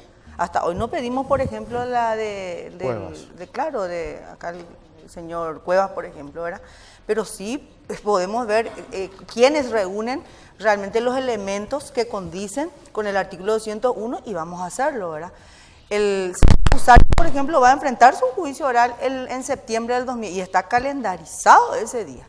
¿Ustedes van a estar ahí? Vamos a estar. Bueno, espera que, doctora, espera que, un ratito. Ezequiel, el concejal de Ubicuí, ¿en dónde más robó Cuevas? Combustible ya vimos que hizo trabajar tractores que estaban tirados en el Yuyal. ¿En dónde más robó? Ese tema de la merienda escolar. Merienda escolar y aporte a las comisiones. Merienda escolar, merienda escolar, imagínate, acá yo tengo de 2016 4.600 litros de leche que nunca apareció en ningún lado. 4.600 litros de leche. Y me supongo que cada cartón de leche es para 4 niños, ¿verdad? Al día. Y impresionante el tema de las escuelas. Vos llegás a la institución, yo llego a la institución, me voy en Ñuaí, voy a pedir, me voy en María Antonia Rescorro, donde figura almuerzo escolar. Y vos te vas y le preguntás a los niños, le preguntás a los padres, a los docentes, si realmente llega. Y en muchos casos no llegó. Y si llega, no llegan los ítems, que son 23 productos. Te llegan 5 o 6 productos nomás. Nosotros en el 2014 hicimos un trabajo con Rosana Escobar, cuando empezó Miguel Cuevas su administración al frente de la gobernación. Periodista. Periodista Rosana Escobar. Okay. Donde detectamos la sobrefacturación en la compra de insumos para el almuerzo escolar. La miel, como concejal en la Junta Departamental. Junta Municipal, pero yo tengo una organización a nivel departamental. Yo trabajo con las organizaciones sociales del departamento y por esa razón... ¿Y la Junta no dijo nunca nada por esto? Junta Departamental allá es calladito. Ni uno. Por eso es que todo el mundo me dice, Ezequiel denuncia esto, denunciarle a Baruja, denunciarle a Julano. Pero... yo como persona no puedo cargarme todo encima también, ¿no? ¿Cuándo vos te diste cuenta que este señor Cuevas era un 2014, ladrón? Al empezar con el primer decreto de la compra directa de productos para almuerzo escolar, nosotros ya nos dimos cuenta. ¿Con la compra directa? Compra directa. Se le compraba a gente que no tenían, que tenían supuestamente todos los productos, pero que no tenían ni huerta. Ni huerta, traían de contrabando de clorinda los productos. Sin embargo, había un decreto que se le tenía que comprar a los productores del departamento. Miel, imagínate, miel compraron a 67.000 el litro cuando eso.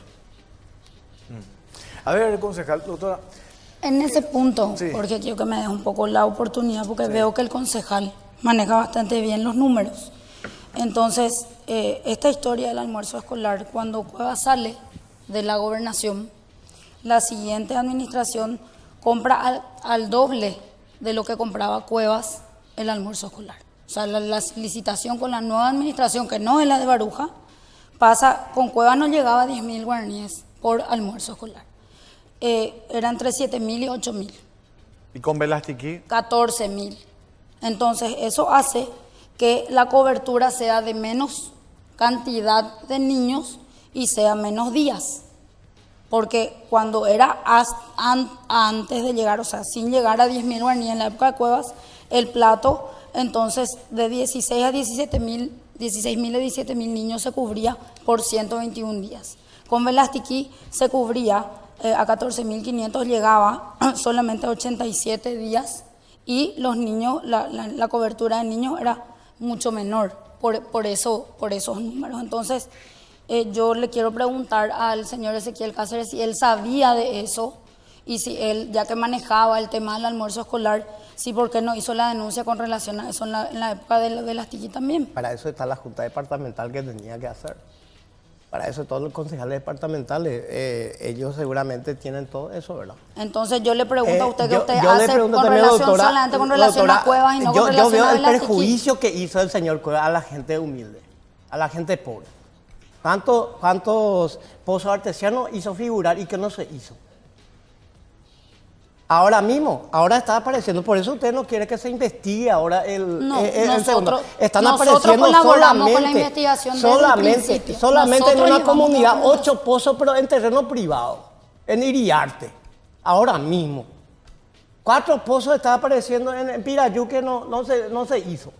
Aparte hay que aclarar que... Entonces, por eso es que ustedes no quieren que se investigue ahora. Pero ¿y cómo no vamos a querer que se investigue si las diligencias que está haciendo la Fiscalía? Laboratorio de análisis en el hospital regional que nunca se hizo. La Fiscalía está haciendo como consecuencia de la documentación y de la diligencia que nosotros llevamos. Hay una cuestión, permitime, Arias, sí. Clary. Sí. Más allá del detalle, del combustible, del almuerzo escolar, la merienda, etcétera, que son cuestiones así muy puntuales que podemos, yo creo que en el proceso de la investigación va a saltar. Pero le quiero preguntar, doctor, hay una cuestión que se ve, y le pregunto, ¿qué le dice su cliente? Como un zapatero que me dicen entró a la gobernación prácticamente con cuenta cancelada de cheques, hoy es un potentado y figura que tiene 14 inmuebles, que tiene esa casa. ¿Cómo se explica? O sea, más allá del detalle de estas denuncias, y vos ves, y pues tiene, con todo el respeto a la labor de un zapatero, ¿verdad? Sí. Confeccionaba zapatos, pero yo no conozco un zapatero que llegue a ese nivel. Me dirás después, tuvo en la función pública, pero ¿cómo eso se le explica a la gente? Bueno, nosotros en el mes de noviembre ya presentamos un montón de documentación que la Fiscalía fue corroborando y el lugar, o sea, el momento del aumento considerable del patrimonio de Cuevas es cuando él va a la delegatura de puertos de Paranagua. En esa época había una resolución que era de navegación y puertos, que era muy anterior a su asunción a la delegatura, porque la última resolución es del año 1996 y un medio de prensa lo publicó en tapa, era $80 por container que ingresaba al puerto. Él ganaba. Sí, el delegado de puertos cobra $80. ¿Para él? Sí, y está legalmente establecido. Es una resolución de puerto y es de ¿Hasta anterior ahora? a que él se vaya. Sí, hasta ahora. Ahí Es más, hay que ir a trabajar. hace poco en un medio le llamaron al director de puertos a preguntar si eso existía y si realmente era así. Y le dijeron que sí. Entonces uno hace el cálculo de la cantidad de containers que ingresaron entre el 2003 y el 2006, que son 4 años de estar en ese periodo, y ahí hay un aumento considerable de su patrimonio. Pero es legal. Está establecido en una resolución de puertos y estaba establecido antes que él llegue. Entonces, lo que viene después cierra con relación a esos ingresos importantes que él tuvo después de ser zapatero y antes de los demás cargos electivos que él tuvo. Entonces, cuando uno revisa el flujo de caja, que nosotros mismos presentamos la documentación respaldatoria de ese movimiento, se justifican las propiedades y los bienes que él tiene. Y quiero aclarar, en los medios de prensa se publicitó mucho que él tenía 14 propiedades. No hay ni un solo informe de registro. ¿Cuántas públicos. propiedades tiene? Tiene, en total son 2 propiedades rurales y una casa, pero esas 2 propiedades son 3 fincas, entonces vos contáis son 7 fincas. Okay. Esa es la cantidad de inmuebles que él tiene y él arrienda territorio, o sea, inmuebles rurales aledaños de personas absolutamente solventes que nosotros mismos presentamos, porque él en total, sus inmuebles tienen 202 hectáreas, pero los animales que tienen no es suficiente ese espacio, entonces él paga un alquiler de los inmuebles aledaños y están totalmente identificadas esas personas y son conocidas en la comunidad de Paraguarí. No es ningún prestanombre, como también se dijo en algún momento. Es una propiedad arrendada que es utilizada en un negocio. Concejal Cáceres, ¿cómo? Bueno, yo solamente quiero acotar algo. Esa resolución que hace mención la doctora es una resolución administrativa. Administrativa, imagínense cómo, o sea que de legalidad no tiene nada, porque para que una resolución realmente permita que un funcionario gane semejante cosa, no puede ser una resolución administrativa, ella sabe eso, ¿verdad? Por un lado. Y por otro lado, ¿verdad? El mero hecho de lo que ella está diciendo no significa que no haya hecho punible también, ¿verdad? Porque una forma de cobrar en forma indebida también es un ilícito, ¿verdad? O sea que eso se va a probar seguramente cuando aflojen un poco ellos y se sometan al proceso, ¿verdad? Bueno, le dejo Yo quiero decirle nomás a la doctora, Miguel Cueva prestó plata para su campaña para la gobernación. Y si tenía plata, como dicen, ¿para qué va a prestar plata? Para hacer su campaña. Un señor vino a denunciar, o sea que en 2014 está presentando demanda contra Miguel Cueva para cobro de guaraníes. Y hay otros pagarés de 750 millones que va a aparecer.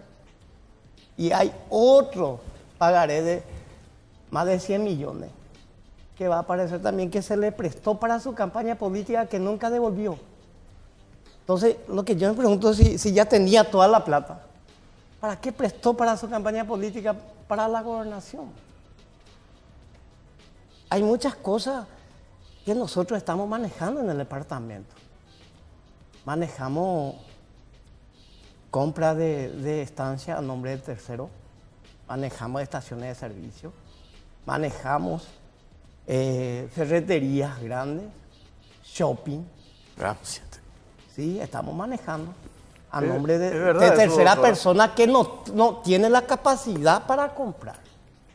Que no tiene capacidad para comprar, que son muy cercanos a Miguel Cueva. ¿Esto en una investigación se puede determinar o no, doctor? Y si, Por si eso es se importante que determina, se abra la hacen investigación allá y que pero se la haga. investigación está abierta, se están haciendo diligencias y nosotros mismos presentamos documentación que se está verificando. Ahora terminó lo que tenía que ver con la tasación de los inmuebles. ¿Y dónde es lo que se tranca la investigación cuando dice acá la doctora? Es que no se tranca, la causa nunca dejó de tener fiscal y nunca se dejaron de hacer diligencias. La causa nunca paró. Vuelvo a decir, hace 1 año y 8 meses que él está por fiscalía. Ahora, la causa nunca paró. Hay que decir la verdad, porque cuando se plantea cualquier cuestionamiento, inmediatamente se nombra un interino. A ver, doctora Roa. sí, no, que es un absurdo, ¿verdad? Porque fíjate que yo, siendo fiscal, tengo que investigar. Yo soy la que maneja, la que pido la diligencia. Me recusan, pasa con otro fiscal que tiene que empezar de cero. Después pasa con otro fiscal que tiene que volver a empezar de cero y que obviamente por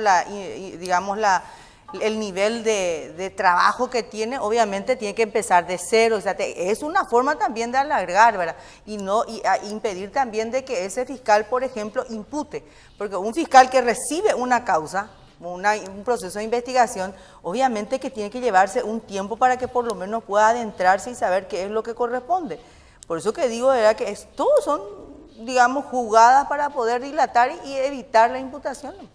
Cáceres, Velastiquí está así tranquilo por su casa, porque este dato que dieron recién, que el almuerzo escolar se duplicó, también debe llamar la atención, ¿verdad? Porque, insistir en la por escuela eso por el otro. el silencio cómplice de los concejales departamentales que le aprobaron todo también, ¿verdad? Por eso es importante que los concejales que estuvieron anteriormente, que son supuestamente los contralores, tenían que ser los contralores, se les llame a declarar, ¿verdad? Como testigo en este tema, ¿verdad? Y que la auditoría que ya ahora aprobó la concejalía departamental se haga, porque tenemos que hacer. Entonces nosotros estamos, inclusive que estamos en tren de hacer movilizaciones para que se haga la auditoría, no solamente de la administración Miguel Cueva, sino los otros también, ¿verdad? Entonces, sobre eso, presentar las denuncias correspondientes. Pero sí, este caso, yo soy responsable, yo presenté la denuncia. Yo siempre digo, están también los otros representantes que bien pueden denunciar también, ¿verdad? ¿Por qué tirar todo sobre una persona? Yo eso digo. La pucha, todo lo que pasa en Paraguaripio tiene que ser Ezequiel Cáceres el denunciante. Estaban para eso los otros representantes, ¿verdad? Entonces, Ahora, es muy difícil el trabajo de presentar la denuncia para acercar todo esto. Traer documentación, de traer testigos. Me llama la atención lo de Baruja, don Ezequiel. No haya hecho una auditoría o no haya Denunciado nada, ¿verdad? No anunció Vino a nada. declarar y dijo que él no encontró ninguna irregularidad. Yo no digo que no hizo, habrá Casi hecho, pero no duplicó encontró el ninguna. precio de la merienda escolar. Aquí hay entre Velastiquí, Baruja y Cuevas. Cuando empieza a funcionar. Al menos realmente- ahora empezamos el almuerzo escolar en marzo. Eso es como consecuencia ya de la denuncia. Ganamos ya esa, más o menos un escaloncito más para los niños, ¿verdad? Cuando empieza a funcionar el Ministerio Público, que es la idea que tenemos desde las movilizaciones ciudadanas, porque no solamente que hacemos scratch, nosotros tenemos realmente, estamos haciendo grandes cosas que a lo mejor la gente no sabe, ¿verdad? Pues estamos haciendo mesas de trabajo en el Poder Judicial, en la Fiscalía y en la Contraloría General con ciudadanos. Más de 40 distritos hoy día están conectados Qué y bien. están participando y están siendo capacitados, ¿verdad? ¿Capacitados para capacitados, scratch o para no, qué? no. No, también, pregunto. también porque hay que ver también que yo por lo menos trato de decir, ¿verdad? De no la violencia, ¿verdad? De que hay que saber que siempre hay límites también, ¿verdad? Que no hay que sobrepasarse. Pero sí, en el pedido de informe, presentar denuncias, amparos cuando no hay, por ejemplo, esos informes, etcétera, ¿verdad? Pero yo sí les puedo garantizar que esto no tiene revés y que nosotros vamos a lograr que realmente la Fiscalía sea responsable de las investigaciones y que haga, así como dijo acá Jorge, de que sean investigaciones fidedignas, cuidando todas las formas para que no se sirvan las defensas. Y el Poder Judicial lo mismo. O sea que Baruja y muchos otros van a quedar nomás luego, a lo mejor, en la línea de la justicia, ¿verdad? Porque esto recién empezó, ¿verdad? Nosotros ahora tenemos muchísimas denuncias que están haciendo las propias personas que viven en esas localidades, por ejemplo. Y esto es un efecto boomerang. Acá no va a quedar... Doctora Cecilia Títere con Pérez, cabeza. Títere con ¿Está cabeza. conforme con la labor de Llano, de Irma, la doctora Irma Llano? La doctora Irma salió por un problema ¿Se enfermó? de salud. Sí, o sea, ella pidió permiso por un problema de salud. Nosotros trabajamos, mientras trabajamos con ella, trabajamos bien. Digo trabajar porque si viene nuestra contraparte... ¿Y los que tomaron ahora el caso? Y yo diciendo con la doctora cuando dice que el que llega recibe y que tiene que empezar de cero y que eso dilata. Yo hablé con el fiscal Piñani y el tercer día él estaba totalmente empapado de la causa, de lo que le faltaba hacer, de lo que quedó en el medio, porque él recibió en la mitad de la pericia de tasación y él en menos de una semana estaba continuando la diligencia que quedó pendiente, ¿verdad? Entonces, no es que la causa no tiene fiscal o que la causa está paralizada, no estuvo nunca. Doctora, gracias por su tiempo, muy amable. Gracias Esther a ustedes. Roa, muchas gracias. Muchas gracias. Concejal, gracias. Muchas gracias a ustedes. ¿Qué es lo que vos tenés que querés contar? Para la pausa, primer candidato colorado para la Intendencia de Asunción, hoy ya me mandaron su afiche por WhatsApp. Me agregaron ya en un grupo, sigue Martín Arévalo, 2020, ahí está el actual senador, que dejó la concejalía después de 4 periodos. ¿Puedo decir algo? Lo que vos quieras poder Este es el eterno candidato, precandidato a intendente. Después parece que negocia él. No, después negocia y de su equipo, o él va, ahora es senador, ¿verdad? Pero Ahora él senador. va número 1 o alguien de su equipo. Entonces él lanza a Arévalo esto, ¿verdad? Y después entonces negocia, supongo yo que va a negociar con Ullón. Pero y ¿dónde, el uno de Ullón, Ullón, Pío. que el uno de Ullón va a ser el del equipo de Martín Arévalo. Ullón Bueno, va a ser candidato. Pero, te joder. Bueno, No, escuchame yo una te digo cosa. que va a ser candidato, de ahí que gane ya es otra cuestión. Bueno, ¿verdad? espérate, estoy agregando en el grupo de Arévalo. En el grupo de WhatsApp te voy a agregar. ¿De quién? Para recibir los afiches de No, Arévalo. vale. Vamos a la pausa, ya venimos.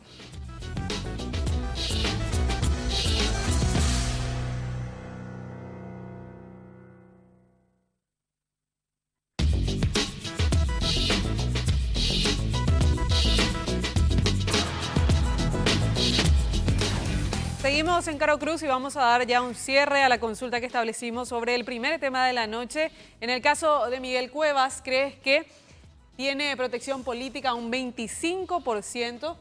43% la Fiscalía lo debe imputar y es un inocente 32%. Cerca de 800 personas participaron con nosotros y ahora sí llevamos al segundo tema de la noche, la despenalización de la marihuana. Paraguay es uno de los mayores productores de marihuana en el mundo, según datos de la Secretaría Nacional Antidrogas, y son cerca de 8.000 las hectáreas de cultivo de cannabis en el país. Esto puede ser positivo o negativo, pero hoy al menos se plantea un debate que aborda no solo el aspecto medicinal de la planta, sino también sobre el uso recreativo y sobre la posibilidad de legalizar los cultivos para dar una opción formal de desarrollo a las familias campesinas. A continuación tenemos un resumen al respecto.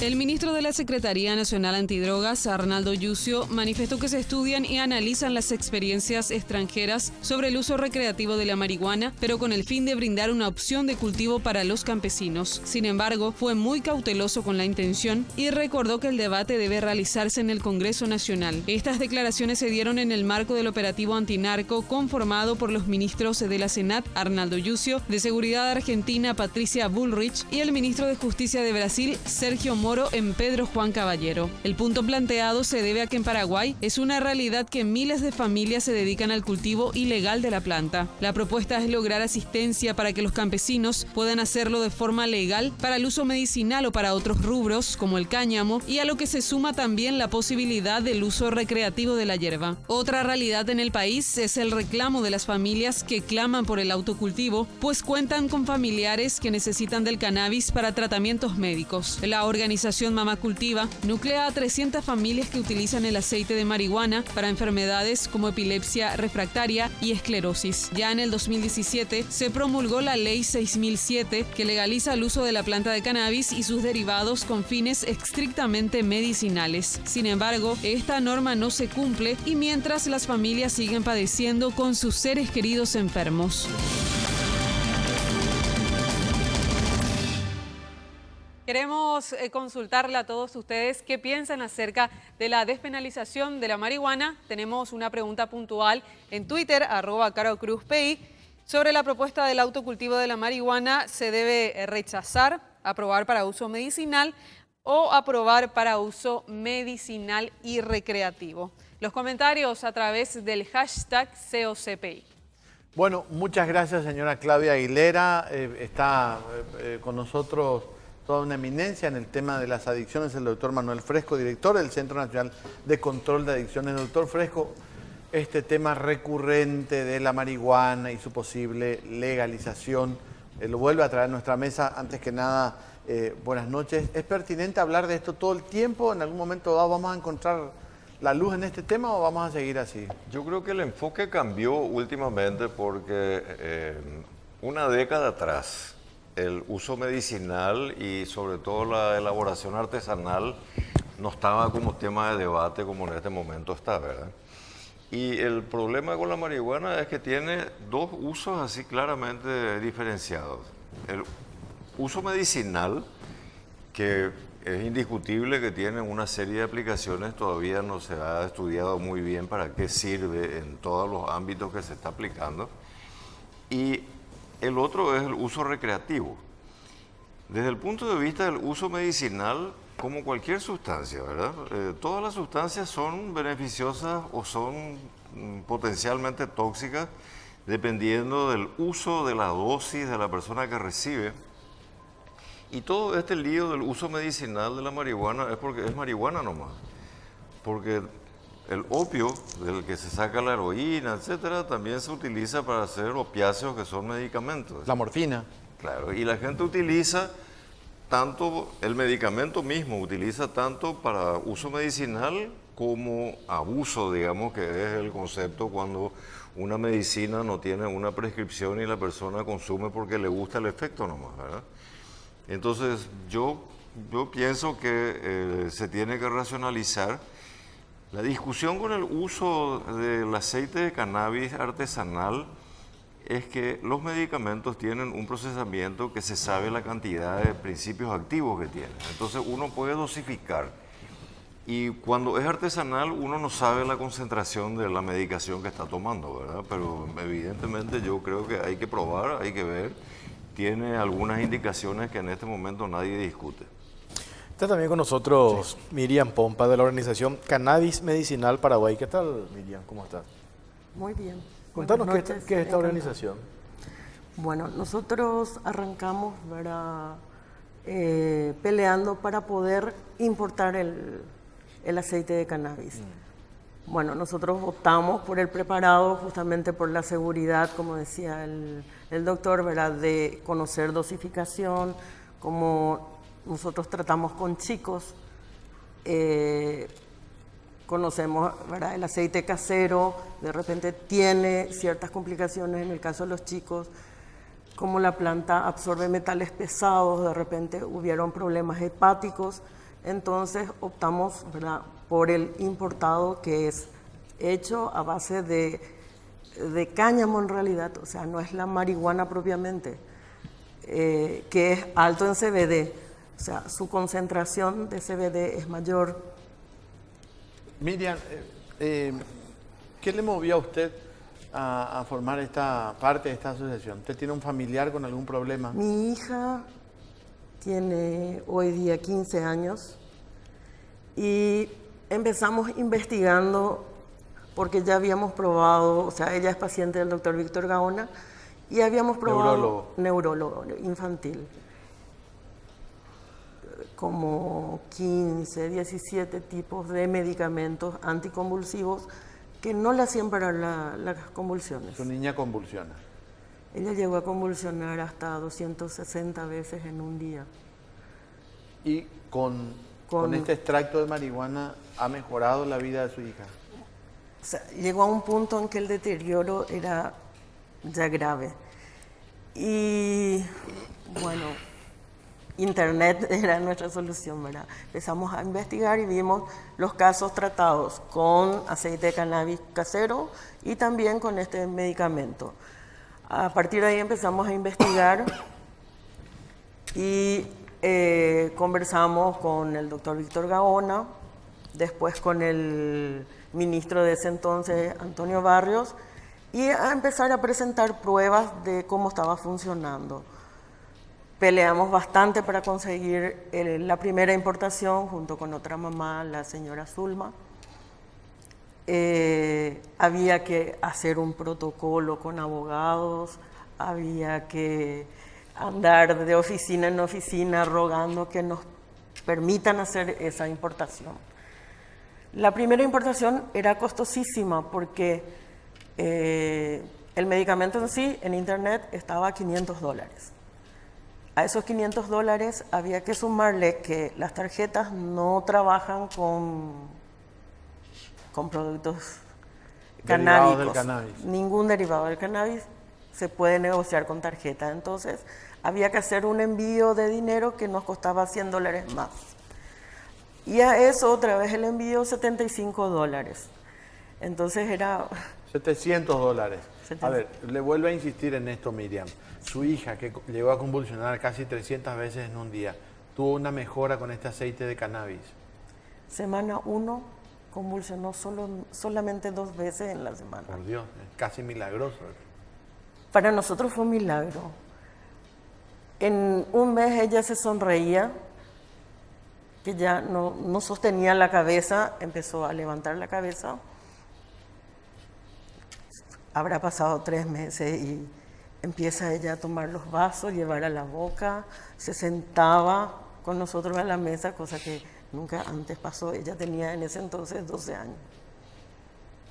Fueron 12 años de luchar, que cada vez que uno le daba de comer, era una lucha saber cómo darle de comer para que no convulsione, porque cualquier estado emotivo le hacía convulsionar y eran convulsiones que costaban que pare.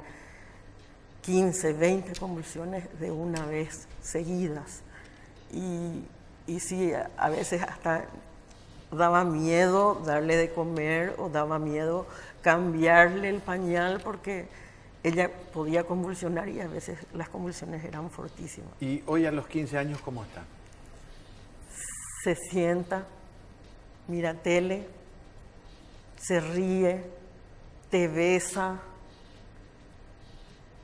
cosa que según los pronósticos era casi imposible. Es más, el doctor Gaona lo primero que me dice fue, bueno, a partir de hoy olvídate de tu hija, porque ella empezó a convulsionar a los 7 meses.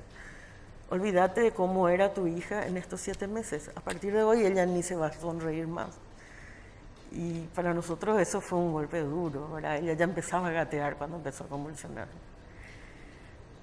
Y sí, después... Tu hija tiene movilidad. No camina. No habla. Ahora empieza con sonidos guturales. De repente dice mamá, pero hasta ahí, ¿verdad? Está procurando. Ahora está avanzando. Doctor Fresco, desde el punto de vista de la medicina, esta tremenda mejoría que tuvo la hija... ¿El nombre de tu hija? Alana. Alana. Esta tremenda mejoría que tuvo Alana después de usar este aceite de marihuana, ¿esto se puede, digamos, conjugar dentro de un sistema de trabajo científico para decir que sí funciona? Los medicamentos, bueno, nosotros tenemos una rica variedad de pojañaná, ¿verdad? De la flora que da una enorme cantidad de plantas que pueden tener uso medicinal. Y reitero, el tema de lo artesanal es que uno puede evidenciar la mejoría porque en patologías como las convulsiones y refractarias, como se le llama, eso que ni un medicamento anda, el aceite de cannabis mostró que mejora la respuesta. También hay que entender nomás, ¿verdad? Porque, como decía, porque es marihuana genera así reacciones que son totalmente viscerales, ¿verdad? Hay gente que está en contra y gente que dice que cura casi todo. Se tiene que investigar, se tiene que poder producir. El ministro de la Senat mismo decía, se viene la legalización, etcétera. Esta es una movilización regional que es imparable. Y Paraguay yo creo que tiene que estudiar, porque así como se dijo al principio, tenemos una enorme cantidad de marihuana de buena calidad y entonces es desaprovechar un recurso importante. Y en el campo de la medicina va a pasar lo que pasa con muchos de los medicamentos. Se comienza a investigar de una serie de aplicaciones, por ejemplo, a la heroína, cuando recién salió le llamaban así porque pensaban que era una droga que podía combatir la dependencia a la morfina. Y al final terminó peor. Entonces, hay veces pasa eso, ¿verdad? Que la medicina aparece con mucha esperanza y posteriormente se demuestra que no funciona y otras que no sabían muy bien para qué servía van mostrando aplicaciones en varios campos. Yo creo que hay que desapasionarse, meter la cabeza en el freezer, suelo decir yo, así, enfriar un poco la cabeza y entender que la evidencia muestra que hay mejoría para muchas enfermedades, no para todas. La panacea es un concepto que hay un medicamento que cura todas las cosas, ¿verdad? Y en el campo científico no hay ninguna panacea. Las medicinas tienen indicaciones precisas, se sabe para qué sirve, después aparecen otras indicaciones porque se descubre que sirve también para otros malestares y se va ampliando el espectro. Pero también al mismo tiempo que se conoce más, se limita también las indicaciones. Yo creo particularmente que va a terminar siendo como una medicina más y va a estar dentro de la farmacopea, digamos, que es el listado de medicamentos que en este momento se utilizan. A ver, Claudia, ¿querés consultar algo sobre el punto? Le quería consultar al doctor sobre, creo, ¿verdad?, que es una opinión generalizada de la gente acá en el país y en muchos lugares también, sobre la adicción a la marihuana, el consumo excesivo. Creo que cuando la gente escucha de la posibilidad de la despenalización, piensa todos vamos a ser marihuaneros o marihuaneras, ¿verdad? Entonces yo quería saber cuál es la situación de la marihuana en el país, a qué porcentaje de población afecta, a qué porcentaje de jóvenes y cuál es el riesgo realmente si es que se llega a despenalizar para el uso recreativo. ¿Es tan grave o no? O para el uso medicinal, ¿verdad? Esa parte me gustaría abordar, si es tan grave o no. Yo recuerdo con el tema de la legalización, ocurre lo mismo que ocurría cuando estaba por salir la ley del divorcio. Decía que todo el mundo, que iba a haber una epidemia de divorcio y que todo el mundo se iba a divorciar. Yo entiendo la preocupación de salud pública por el tema del consumo abusivo o la dependencia. Pero si nosotros pensamos, el problema más grande en salud pública por sustancias psicoactivas es el alcohol. Y la droga que más mata es el tabaco. O sea, hay ambas legales. Hay como una doble mirada, digamos, a una sustancia que puede utilizarse. Tal vez no tenemos estadística de cuánta gente consume, porque el consumo hasta ahora es un poco oculto, ¿verdad? Pero de lejos se consume más alcohol que marihuana. Y el riesgo de generar dependencia es mayor con el alcohol que con la marihuana. Se discute mucho si la marihuana genera o no dependencia. Hay gente que dice que no, hay gente que dice que sí, pero ¿y usted? Formalmente en el campo de la medicina se puede diagnosticar dependencia ¿Y usted qué de dice? marihuana. ¿Genera o no? ¿Verdad? Porque al final algunos dicen es nomás una dependencia psicológica, es un hábito. Cuando la persona depende es un paquete, ¿verdad? Es un combo. Y nunca hay una dependencia meramente emocional. Entonces, es un químico que tiene efectos psicoactivos, actúa sobre la mente, etc. Pero la marihuana tiene un montón de químicos y muchos de esos químicos no son psicoactivos. Entonces, el THC, que es el tetrahidrocannabinol, es el que la gente busca porque le pega, como dice, ¿verdad? Que tiene el efecto de este psicotrópico, que es lo que genera una cuestión placentera, digamos, que hace que el circuito se active. Pero yo creo que va a terminar siendo legal. En Uruguay, la vez pasada estábamos discutiendo con un grupo de colegas, yo escuché las declaraciones del ex ministro de la Senat, que si el Paraguay no está preparado para la legalización. No sé qué hay que hacer para prepararse, ¿verdad? Porque en nuestro país... Claro, no somos menos que los uruguayos. Tampoco está preparado para el problema del alcohol. Ustedes saben, uno tiene un paciente alcohólico, no tiene dónde internarlo, los sanatorios no te aceptan, los hospitales te sacan a vos con el paciente cuando hay problemas. O sea, la legalización, hablando del uso libre de la marihuana, digamos, evidentemente va a tener, a mi criterio, dos efectos. Primero, va a disminuir la cantidad de personas que van obligados por la justicia a un tratamiento que muchos de ellos ni siquiera son dependientes, no tienen problemas de salud con el consumo. Tienen un problema legal porque la agarraron por la calle con más de 10 gramos y entonces entran en el sistema penal. Y entonces esa parte de personas que son empujadas a tratamiento va a desaparecer. Entonces, primero va a disminuir el peso que tiene esta población al sistema sanitario y tal vez después de un tiempo vayan las personas que, así como con el alcohol, cuando van a Alcohólicos Anónimos es porque uno sabe, acepta que tiene un problema y busca tratamiento. Y que tiene una dependencia. Y entonces de a poco, por supuesto, cuanto más personas consumen, también porcentualmente más personas van a tener problemas. Ahora, Miriam, esta organización, Mamá Cultiva, el otro día estaba hablando con una de ellas, integrante, María Rojas se llama, ella vino inclusive a uno de sus programas, habló de un caso similar al tuyo, un hijo de 7 años que convulsionaba, tenía como 25 episodios al día, y ella ve en un programa de televisión el efecto del aceite de cannabis, ella consigue de manera clandestina, porque no estaba en condiciones de pagar ni 500 ni 700 dólares para comprar acá de algún laboratorio, y ella prepara y ve el resultado de manera casi, doctor, resultado inmediato, decía, de esos episodios que su hijo tenía, de 28, 25 por día, tuvo uno por cada 2 meses. Son testimonio de esta mujer. Entonces, yo digo que esto tarde o temprano se va a tener que legalizar. Y una manera de promover esto es visibilizando casos como el de Miriam y el de María Rojas el otro día, porque acá también es una cuestión social. No todos tienen la capacidad de acceder a lo que hoy los laboratorios que ya están habilitados están vendiendo el aceite de cannabis, que en promedio tiene un costo de 2 millones de guaraníes acá. Y me decía- Actualmente no. Con la intervención del LASCA, ellos nos abarataron bastante.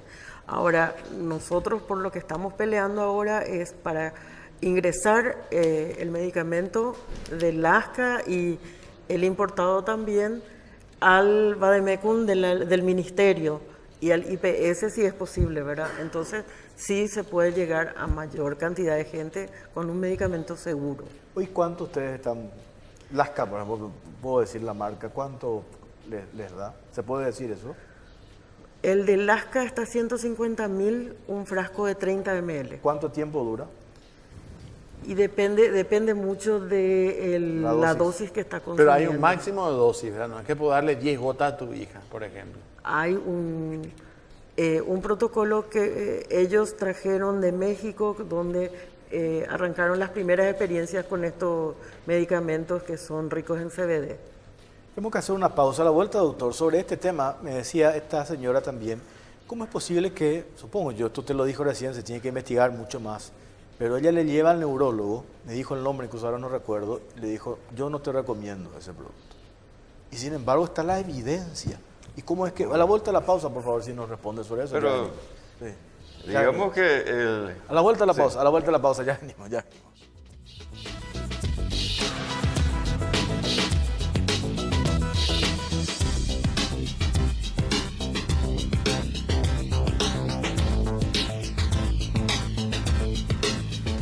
Seguimos en Caro Cruz y vamos a ver ya los números de nuestra encuesta habilitada en Twitter acerca de la despenalización de la marihuana. Sobre la propuesta del autocultivo de marihuana se debe rechazar en un 18%, dice la gente, 29% aprobar ambos usos. Para el uso recreativo solo tenemos un 3% y finalmente para el uso medicinal tenemos un 50%. Ahí hay una coincidencia, uso medicinal, Sí, tema la gente apoya el uso recreativo medicinal. todavía yo creo que... La gente tiene miedo. Está, claro, hay un temor todavía en la sociedad. Esto que te preguntaba antes de ir a la pausa, doctor, ante esta evidencia expuesta, acá tenemos el testimonio de la señora Miriam, ¿por qué algunos profesionales, médicos, colegas suyos, o sea, neurólogos en este caso, dicen no, eso no te habilito, yo no te recomiendo? ¿Por qué existe todavía eso? desde el momento que no está formalmente aceptado, entonces queda un poco a criterio del médico aceptar o no. Y decía al principio, todo este problema es porque es cannabis nomás, ¿verdad? Porque así como no sé quiénes serán, yo conozco muchos neurólogos que recetan formalmente en todo, el laboratorio vende, en farmacias se compra, o sea, industrialmente se puede comprar. Entonces ya es una medicina aceptada y está en la farmacopea, el aceite de cannabis ya tiene su forma industrial. Entonces, el problema que algunos no aceptan es porque el médico tiene criterios propios, digamos, y hay gente que prefiere una medicina y no otra. Yo creo que se va a ir imponiendo la utilización Medicina. porque evidentemente mejora. Solamente que en la prescripción médica hay lo que se llaman medicinas de primera elección. O sea que cuando, por ejemplo, alguien tiene sífilis, en todo el mundo le van a indicar primero penicilina. Y si eso no anda, entonces hay otro antibiótico y así sucesivamente. Y en el campo, sobre todo de las convulsiones, de las epilepsias, también ocurre lo mismo. Hay drogas de primera elección y la marihuana, el aceite de cannabis no es en la medicina de primera elección hasta ahora. Entonces, se indica para aquellas epilepsias y convulsiones resistentes. Ese es el concepto actual. Pero probablemente si sirve para las resistentes, también tiene que servir para las no resistentes, ¿verdad? Esa es la lógica, se va a ir probando y después de un tiempo va a permanecer en un amplio rango probablemente de indicaciones que van a estar aceptadas. Permitir el autocultivo para uso medicinal, ¿ustedes están de acuerdo, Miriam? Yo no haría. Ya no tiene pues sentido por el precio. Bajó. 150.000 está uno de 30 ml, dijiste. 30 ml de No LASCA. todos pueden pagar 150.000, Claro, vos pero podés, ¿por qué pero hay no gente que el no puede pagar autocultivo? 150. Pero decime, cultivar la planta, cuidar que crezca, que produzca un 30 ml, ¿cuánto tarda? Muchísimo. Y vos podés ir a la farmacia y comprar. O sea, es grande la diferencia. No es así que Aparte, vos sacás más la planta. la planta es sumamente delicada. Tiene muchas condiciones para que sirva de forma medicinal. Yo te pongo el ejemplo nomás del testimonio de esta mujer. Yo que usó conozco, de manera porque yo estuve también casera, con lo preparó de manera casera. Consiguió, creo que por 100.000 guaraníes, una cantidad determinada que me dice a mí me dura 6 meses. O sea, personas de escasos recursos. Yo no todos pueden mejor estar Claro, pagando pero cada mes 150.000 ¿cuánto guaraníes. te sale un kilo de marihuana? 700.000. ¿Dónde? ¿Cuántos ml vas a sacar de ese? ¿Y los cultivos solidarios? Pasa con la planta también de que absorbe metales pesados del suelo y eso a largo plazo produce daños hepáticos. O podés tener inicialmente un resultado fantástico y después ir tu paciente, más todavía cuando se trata de niños, ir deteriorando rápidamente en otro aspecto. Porque, como decía el doctor, la planta tiene muchos componentes, 700 componentes, de los cuales 400 se conocen y son 2 o 3 lo que ya se estudiaron. Entonces, yo a mi nena, o sea, como posición mía propia, digo, no me atrevo a darle algo que tiene que no sé que tiene. Aparte, cocinar el aceite es un proceso de estar cocinando en alcohol, también es peligroso. O sea, tenerlo en tu casa, hacer eso, si tenés otros hijos. Cuidado con los pretextos de la medicina, perdón, de la uso marihuana. medicinal. Claro. Cuidado con los pretextos. Si te vas a la también. farmacia, cuesta 150.000, amigo. Pero se puede controlar, se puede dar un registro de eso. La SENA puede tener un registro de eso para Claro. uso medicinal. O sea, Tampoco es un imposible, ¿verdad? En la ley ya se había visto, o sea, estuvimos planteando de los cultivos controlados, de las empresas que se dediquen, o sea, es cuestión de aplicar la ley nomás. Y que se deje entrar a varias empresas que están queriendo cultivar en Paraguay. Pasa una cosa, fuera de Paraguay, en otro, Canadá, hay un cultivo al año, entonces es más costoso. En Paraguay podemos tener hasta 2 y 3 cultivos. O sea, si viene una empresa como había gente de Israel que quería venir a plantar acá, bueno, nos va a facilitar, tiene que ser un tercio, ¿cómo diríamos? Un tercio menos, ¿no? No, 3 veces menos el valor, siendo que pueden producir el triple. Doctor, ¿cómo es que me dijo recién en el corte lo de hoy ya no es una adicción, sino es conducta, ¿cómo me dijo? Conductas adictivas. Conductas adictivas. Claro. Porque el concepto actual de dependencia no es solamente a químicos. Entonces uno puede tener dependencias a múltiples cosas, la dependencia al juego, al internet, a apostar, es decir, son conductas adictivas. Y en el caso de la marihuana, obviamente entra un químico que genera una sensación de bienestar, etc. Pero a propósito de las dependencias y de los médicos que tienen miedo, el médico tiene miedo, o algunos médicos tienen miedo de la cuestión del cannabis, y sin embargo hay una práctica de prescripción irracional de tranquilizantes. Y es un problema enorme la dependencia que producen las benzodiazepinas, por ejemplo. Y los colegas sí... Como chicle. No puedo dormir, y lo primero que te dan es un ansiolítico, ¿verdad?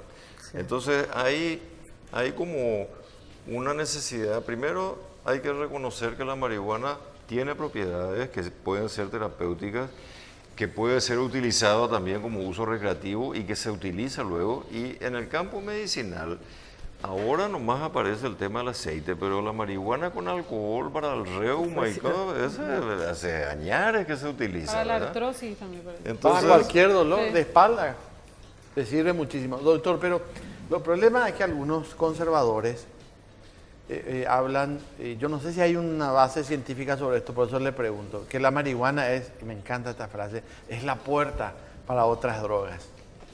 El alcohol es la puerta para todas las otras drogas. Okay. O sea, la droga de inicio, el bautismo social con drogas, ahora se puede hacer también con marihuana porque se popularizó y muchísima gente fuma.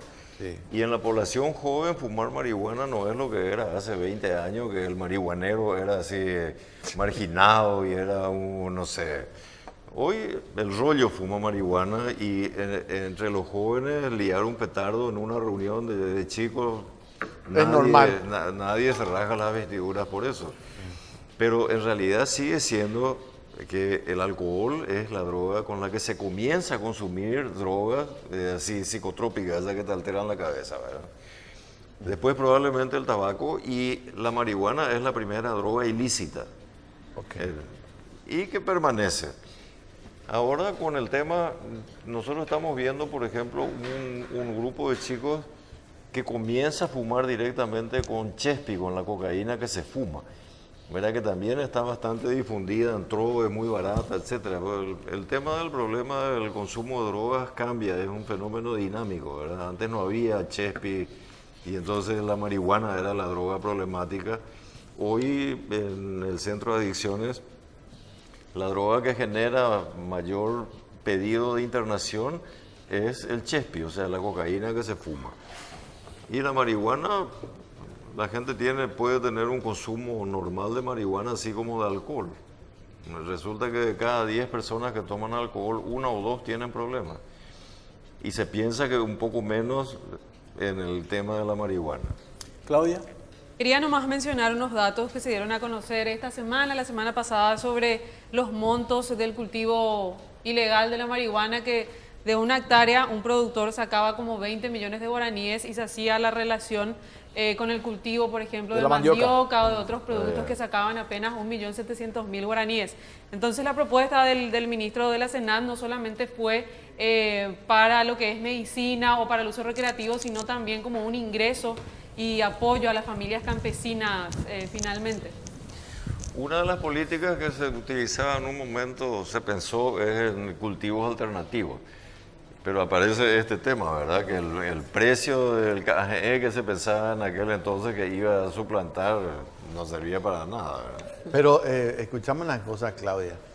Ganan, ponele 20 millones por X miles de kilos de... Claro, hoy que es ilegal. Que es ilegal, claro. Cuando sea legal, obviamente el mercado va a mandar para abajo el precio. Pero va a ser otro ingreso legal. Escuchamos una cosa. La señora pagaba $700 por las gotas del aceite, ¿verdad? Y ahora 150.000, ¿verdad?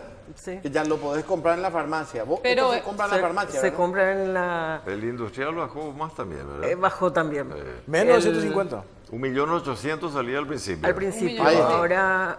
O sea, 2.300.000 salía al principio, después bajó a 1.800.000 y estamos consiguiendo a través de la asociación y con convenios con LASCA a 1.500.